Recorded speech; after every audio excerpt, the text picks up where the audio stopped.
programs. The next representative I'd like to introduce, you can stay up here, Phil. The next representative I'd like to introduce is a representative who's done some creative thinking about ways in which we can reduce the need for government services.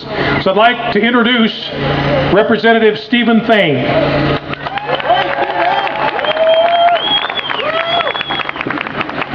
Wow, what a group!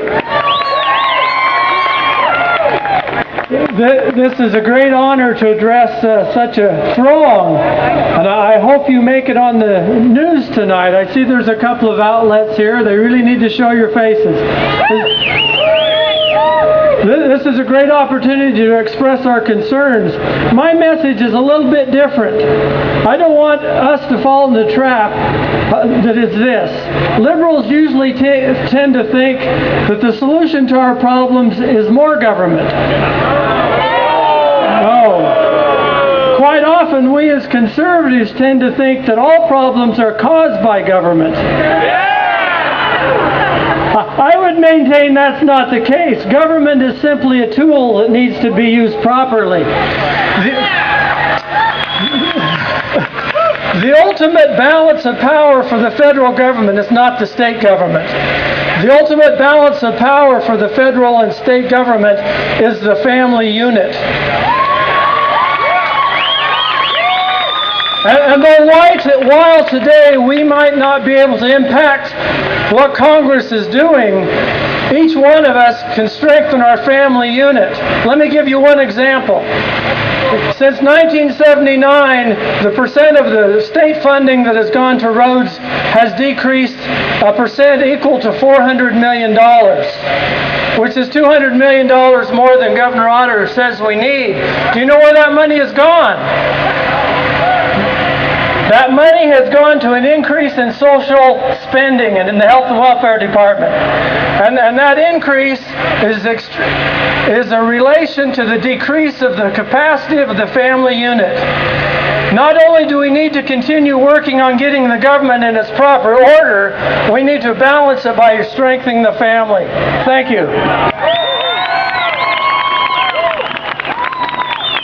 Representative Stephen Thame, thank you very much.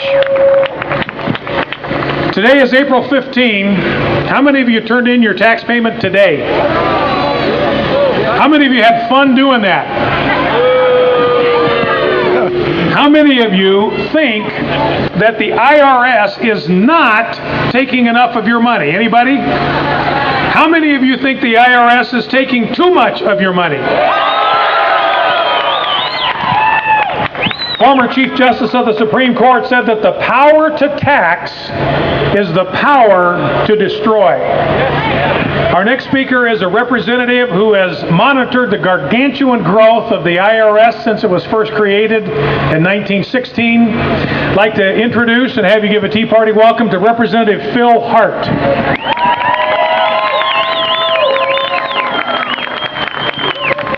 Thank you all for being here. I want to start out by reading a quote from General Gage. He was the military commander in Boston in 1775, and he wrote a letter to King George, and he said this: I have a nation of lawyers. The farmers are lawyers. The carpenters are lawyers. The merchants are lawyers. Everyone's a lawyer. These people know your statutes better than you know them yourselves.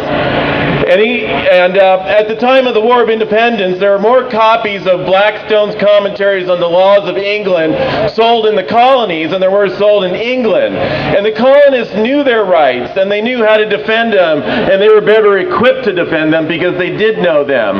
Now, today is April 15th. That's Income Tax Day. And what was the income tax supposed to do? Well, I got curious about that, and in my research on that, I ended up writing this book called Constitutional Income. And the purpose of the income tax was to tax the wealthy in America who at the time weren't being taxed on any of their wealth, but that wealth was receiving huge benefits from the existence of the federal government. We had the U.S. military and the U.S. Navy protecting the overseas investments of those who could afford overseas investments. We had the court system that would settle the disputes between those who had a lot of property, but there was no way that those folks who had all this wealth could be taxed for the benefit they were receiving. So the income tax was a huge issue in the late 1800s and the early 1900s. 90% of the American people wanted an income tax. In fact, it was such a big issue, it gave us 2 amendments to the Constitution. It gave us the 16th Amendment, which authorized the income tax, and the 17th Amendment. Because you see, the 17th Amendment allowed us to vote for our senators, as opposed to the way we did it before was the state legislators appointed our senators to Congress. Because the American people thought that the senators were representing the wealthy and were blocking an income tax. There were 2,200 attempts at a constitutional amendment. We've only had 27, and 2 of those came from the income tax.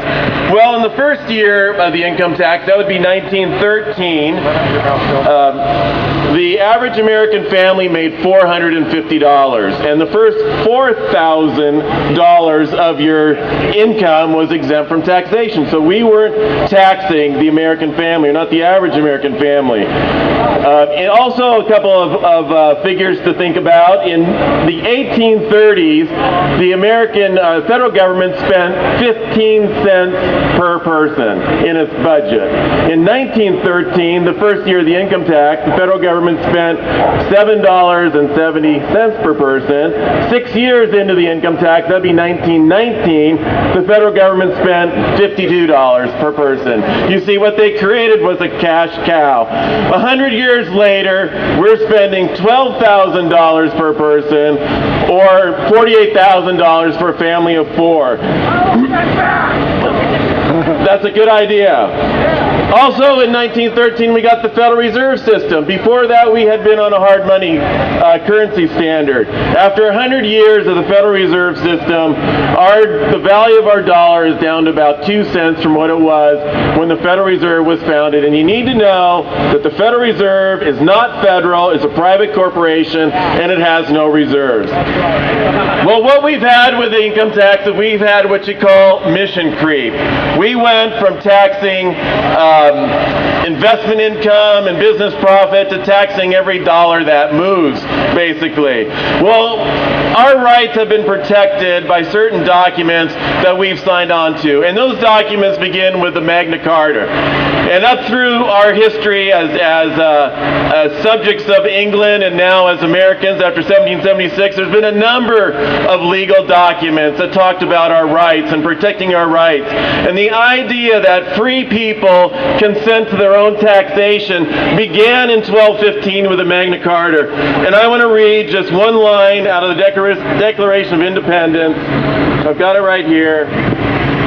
And this was one of the grievances the American colonists had against King George for imposing taxes on us without our consent.